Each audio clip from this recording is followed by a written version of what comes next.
Premier livre des rois, chapitre 3. Et Salomon s'allia par mariage avec le Pharaon, roi d'Égypte, et prit pour femme la fille du Pharaon. Et il l'amena dans la ville de David, jusqu'à ce qu'il eût achevé de bâtir sa maison, et la maison de l'Éternel, et la muraille de Jérusalem tout alentour. Seulement, le peuple sacrifiait sur les hauts lieux, car aucune maison ne fut bâtie pour le nom de l'Éternel jusqu'à ces jours-là. Et Salomon aimait l'Éternel, marchant dans les statuts de David son père. Seulement, il offrait des sacrifices et faisait fumer de l'encens sur les hauts lieux. Et le roi s'en alla à Gabaon pour y sacrifier, car c'était le principal haut lieu. Salomon offrit 1000 holocaustes sur cet autel. L'Éternel apparut à Salomon à Gabaon dans un songe de la nuit.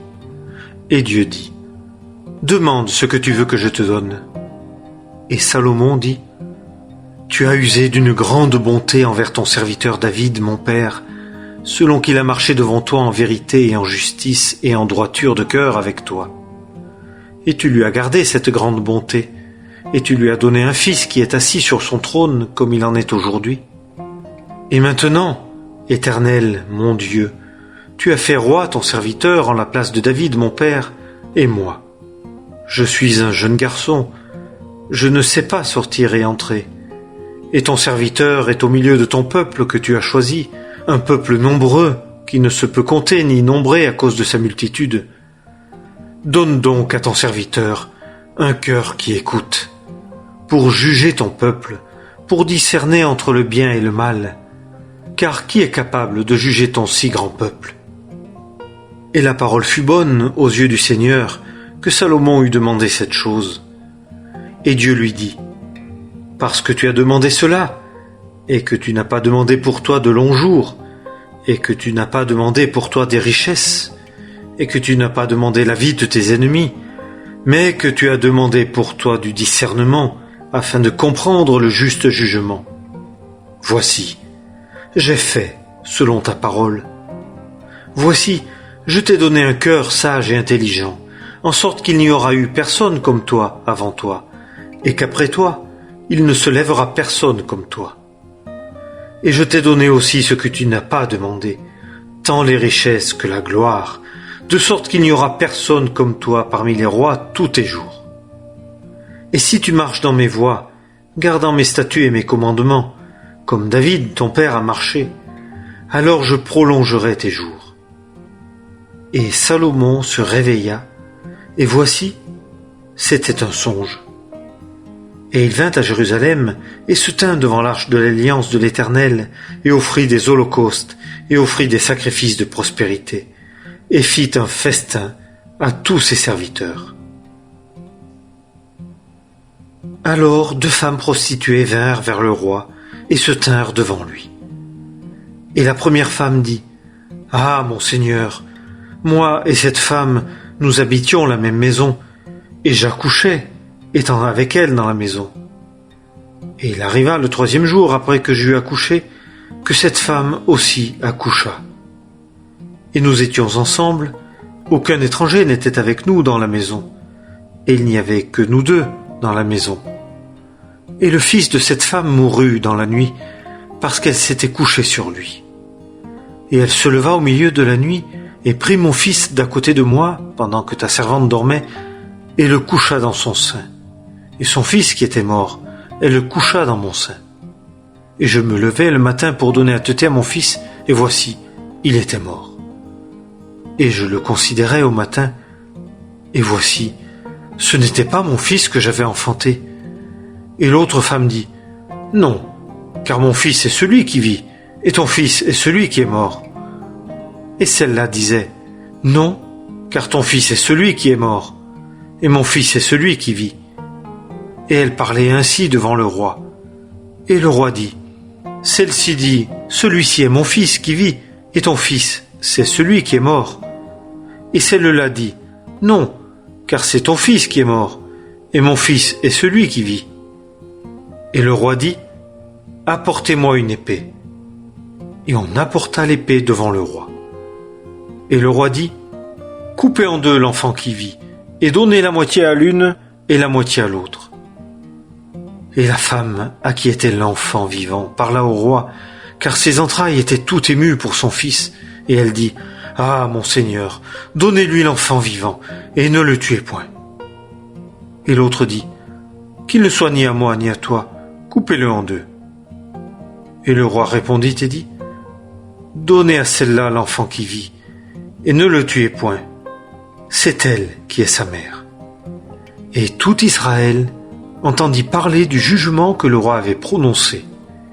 Et ils craignirent le roi, car ils voyaient que la sagesse de Dieu était en lui pour faire justice. Premier livre des rois, chapitre 4. Et le roi Salomon était roi sur tout Israël. Et ce sont ici les princes qu'il avait: Azaria, fils de Tsadok le sacrificateur, Elioreph et Akija, fils de Shisha, scribe, Josaphat, fils d'Achilude, rédacteur des chroniques, et Benaïa, fils de Jéhoïada, préposé sur l'armée, et Tsadok et Abiatar, sacrificateurs, et Azaria, fils de Nathan, préposé sur les intendants, et Zabud, fils de Nathan, principal officier, ami du roi, et Akishar, préposé sur la maison, et Adoniram, fils d'Abda, sur les levées. Et Salomon avait 12 intendants sur tout Israël, et il pourvoyait à l'entretien du roi et de sa maison. Chacun était tenu de pourvoir à cet entretien 1 mois dans l'année. Et ce sont ici leurs noms: le fils de Hur, dans la montagne d'Éphraïm, le fils de Deker, à Makats, et à Shaalbim, et à Beth-Shemesh, et à Elon-Beth-Hanan. Le fils de Ezed, à Aruboth, il avait Soko et tout le pays de Hépher. Le fils d'Abinadab avait toutes les hauteurs de Dor, il avait Taphat, fille de Salomon, pour femme. Baana, fils d'Achilude, avait Tahanak et Megiddo, et tout Beth-Shean, qui est à côté de Tsartan, sous Jisréel, depuis Beth-Shean jusqu'à Abel-Méhola, jusqu'au-delà de Jokmeam. Le fils de Géber était à Ramoth de Galaad, il avait les bourgs de Jaïr, fils de Manassé, qui sont en Galaad, la région d'Argob, qui est en Basan, 60 grandes villes avec des murailles et des barres d'airain. Akinadab, fils d'Ido, était à Mahanaïm. Akimahatz en Nephtali. Lui aussi avait pris Basmat, fille de Salomon, pour femme. Baana, fils de Hushaï, en Hazer et en Halot. Josaphat, fils de Paruach, en Issachar. Shim'i, fils d'Ela, en Benjamin. Géber, fils d'Uri, dans le pays de Galaad, le pays de Sion, roi des Amoréens, et d'Og, roi de Basan. Il était le seul intendant qui fut dans le pays. Juda et Israël étaient nombreux, comme le sable qui est près de la mer en multitude, mangeant et buvant et se réjouissant. Et Salomon domina sur tous les royaumes, depuis le fleuve jusqu'au pays des Philistins et jusqu'à la frontière d'Égypte. Ils apportèrent des présents et servirent Salomon tous les jours de sa vie. Et l'ordinaire de Salomon pour un jour était 30 corps de fleurs de farine, et 60 corps de farine, 10 bœufs gras, et 20 bœufs de pâturage, et 100 moutons, outre les cerfs et les gazelles, et les daims, et la volaille engraissée. Car il dominait sur tout ce qui était en deçà du fleuve, depuis Tifsak jusqu'à Gaza, sur tous les rois en deçà du fleuve. Et il était en paix avec tous ses alentours de tous côtés. Et Juda et Israël habitèrent en sécurité, chacun sous sa vigne et sous son figuier, depuis Dan jusqu'à Beersheba, tous les jours de Salomon. Et Salomon avait 40 000 stalles pour les chevaux de ses chars, et 12 000 cavaliers. Et ses intendants pourvoyaient à l'entretien du roi Salomon, et de tous ceux qui venaient à la table du roi Salomon, chacun en son mois, ils ne laissaient rien manquer. Et ils faisaient venir l'orge et la paille pour les chevaux et les coursiers au lieu où était l'intendant, chacun selon sa règle. Et Dieu donna à Salomon de la sagesse, et une très grande intelligence, et un cœur large comme le sable qui est sur le bord de la mer. Et la sagesse de Salomon était plus grande que la sagesse de tous les fils de l'Orient et toute la sagesse de l'Égypte. Et il était plus sage qu'aucun homme, plus qu'Étan les Zrakites, et qu'Héman et Calcol et Darda les fils de Macol. Et sa renommée était répandue parmi toutes les nations alentour. Et il proféra 3000 proverbes, et ses cantiques furent au nombre de 1005. Et il parla sur les arbres depuis le cèdre qui est sur le Liban jusqu'à l'hysope qui sort du mur. Et il parla sur les bêtes, et sur les oiseaux, et sur les reptiles, et sur les poissons. Et de tous les peuples on venait pour entendre la sagesse de Salomon, de la part de tous les rois de la terre qui avaient entendu parler de sa sagesse.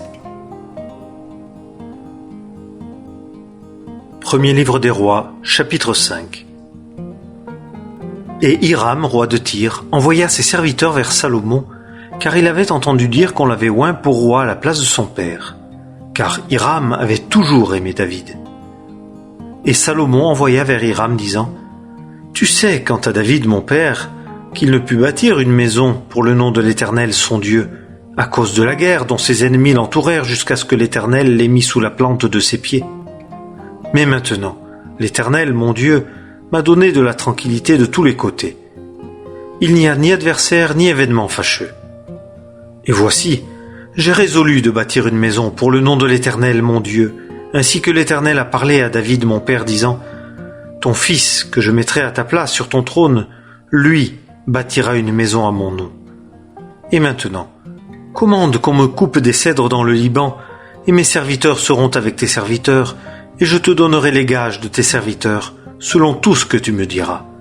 Car tu sais qu'il n'y a personne parmi nous qui s'entende à couper le bois comme les Sidoniens. Et il arriva, quand Hiram entendit les paroles de Salomon, qu'il s'en réjouit beaucoup. Et il dit : Béni soit aujourd'hui l'Éternel qui a donné à David un fils sage sur ce grand peuple. Et Hiram envoya à Salomon disant : J'ai entendu dire que tu m'as envoyé dire : Je ferai tout ce que tu désires à l'égard des bois de cèdre et des bois de cyprès. Mes serviteurs les descendront du Liban à la mer, et je les mettrai en radeau sur la mer pour les faire passer jusqu'au lieu que tu m'enverras dire. Et je les ferai délier là, et tu les enlèveras. Et toi, tu accompliras mon désir en donnant du pain à ma maison. Et Hiram donna à Salomon des bois de cèdre et des bois de cyprès, tout ce qu'il désirait. Et Salomon donna à Hiram 20 000 corps de froment pour nourrir sa maison et 20 corps d'huile fine.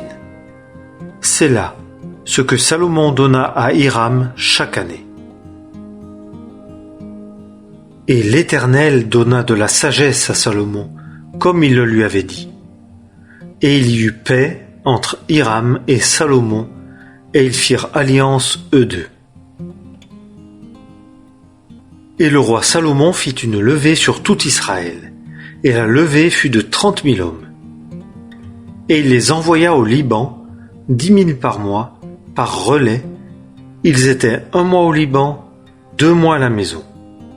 Et Adoniram était préposé sur la levée. Et Salomon avait 70 000 hommes qui portaient des fardeaux, et 80 000 qui taillaient la pierre sur la montagne, outre les chefs, les intendants de Salomon, qui étaient préposés sur l'œuvre, 3 300 qui avaient autorité sur le peuple qui travaillait à l'œuvre. Et le roi commanda et on transporta de grandes pierres, des pierres de prix, pour faire les fondements de la maison, des pierres de taille. Et les ouvriers de Salomon et les ouvriers de Hiram et les Gibiens taillèrent et préparèrent le bois et les pierres pour bâtir la maison.